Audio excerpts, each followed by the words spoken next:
All right.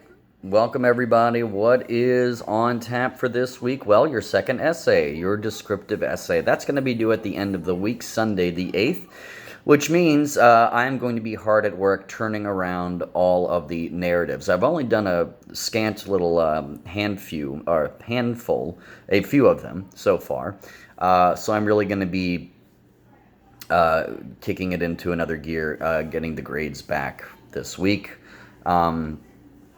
So I would say certainly by the weekend, you guys will have your narratives back, so you can be able to read comments, look at how you did according to the rubric, and maybe know what to improve on for your descriptive. Now, of course, as we did for the first essay narrative when that was due a week or so ago, you had an opportunity to produce a rough draft to submit one via email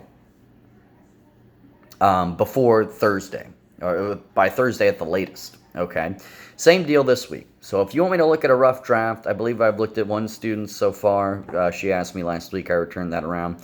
Go ahead and do that.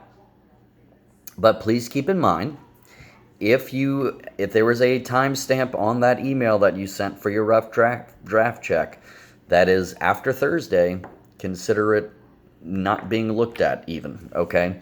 Going to be pretty strict about these deadlines here. Now, of course, you don't have to produce a rough draft. You don't have to do it at all. Okay, strictly voluntary. But if you do choose to do it, I need it in the first half of the week by Thursday at the latest. Okay, and so I'm going to get your narratives back by this week.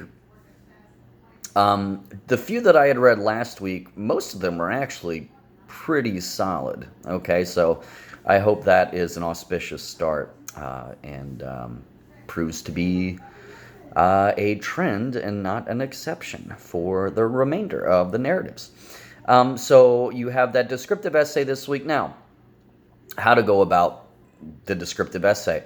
Use what you learned in the SCC exercises, that paragraph in which you had to describe those 5 concepts.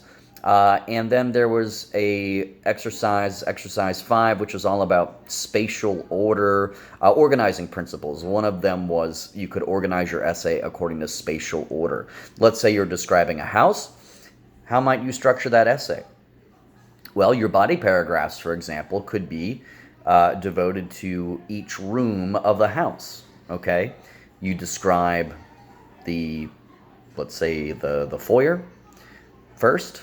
You know, the order of the paragraphs can be the order in which somebody going into this house views things. What do they view first? What do they experience first? The foyer. That could be paragraph number 1. What do they experience secondly? Perhaps the living room. Thirdly, perhaps the kitchen. I just explained the structure of my home. It's pretty. There's no differentiation among those 3 parts. It's an open concept, so the foyer leads right into the living room, which leads right into the kitchen, where I currently am right now. So if I were writing an essay on my home, I could maybe structure my essay in order of experiencing each room as I come into that room. Okay? So that's the way you could do it. Now, what is your topic? Well, your topic can be anything. After all, what can be described? Anything. Okay? Let's narrow it down a little more to be a little more helpful, though, here. A person, place, or thing. I think I articulate this in writing in the announcement. So if you want some backup there to what I'm explaining to you now, go visit this week's announcement and I'll have details there. But a person, place, or thing. A person. Let's say you want to describe your wife or your husband. Okay. Now, how might you describe, or how might you arrange that essay? Well, you could describe your spouse, significant other, whomever, according to all sorts of criteria. Their, of course, physical appearance could be a paragraph. Second paragraph could be their personality. Okay. And your third body paragraph could be their whatever, their interests or hobbies or something like that, okay? Or your relationship. You could describe your relationship. That might make a little more sense. So pick an organizing strategy when you have your topic, person, place, thing, or idea. You could describe a concept, like daydreaming. You could describe what it is to daydream. Maybe a certain scenario in which you have daydreamed. I was daydreaming the other day. I had to go into the vet to get some dog food, and I almost passed up the exit. It kind of creeps up on you. It's off of this kind of country road, let's say, in the county, and it's not easy to spot the entrance. So I was just thinking about something random, probably about this hurricane that it looks like is going to miss us here in Northeast Florida, at least for the most part. We'll get some coastal impacts. I probably had the storm on my mind. I was daydreaming, and I wasn't paying attention to what was going on in front of me, and I almost missed my entrance into the vet. Okay, so it could be anything. Now, just like the narrative, you want to be embracing rich, sensory, imagistic language. So you're using that in the narrative to make your story come to life. You're not necessarily writing a story, though, this case. That's not necessarily the way you're going to plot out your essay. You could write a story, but your focus here is more on description than it is narration.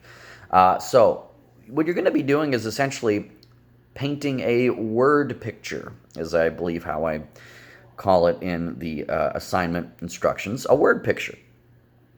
You are going to describe your person, place, or thing to the effect that it comes to life to the reader, okay? The reader is seeing this person, place, or thing, hearing, tasting, perhaps, feeling, etc., etc., etc., okay?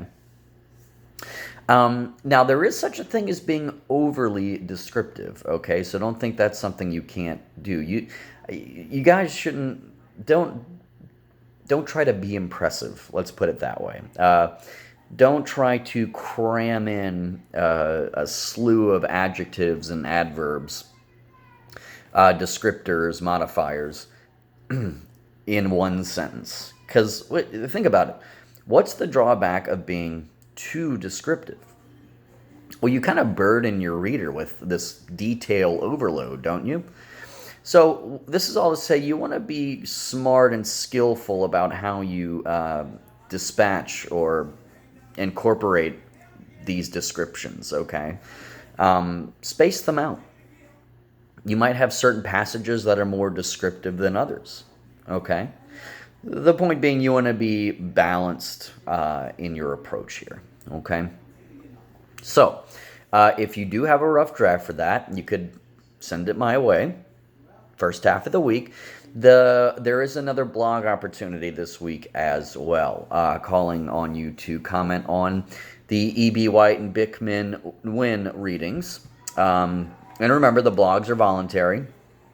You all did a journal last week that was compulsory. You had to do it. I'll be grading those in due time as well. But the blogs, remember, if you participate in each blog, you are giving yourself a boost on your final paper. Okay, so you guys are going to be earning extra credit that's going to go towards your final paper. Okay, so I do encourage you to participate in this week's blog, the second blog. Okay, so I believe that is everything, at least everything that comes to mind right now. Hope you guys have a nice Labor Day, or depending when you're looking at this, have had a nice Labor Day. I don't know if I'm assuming that the high school is not in session Monday the 2nd. So Mr. Churchwell might be viewing this with you on Tuesday or whenever that is. In any case, have a great week, and I look forward to talking to you again next week. All right, folks. Have a good one.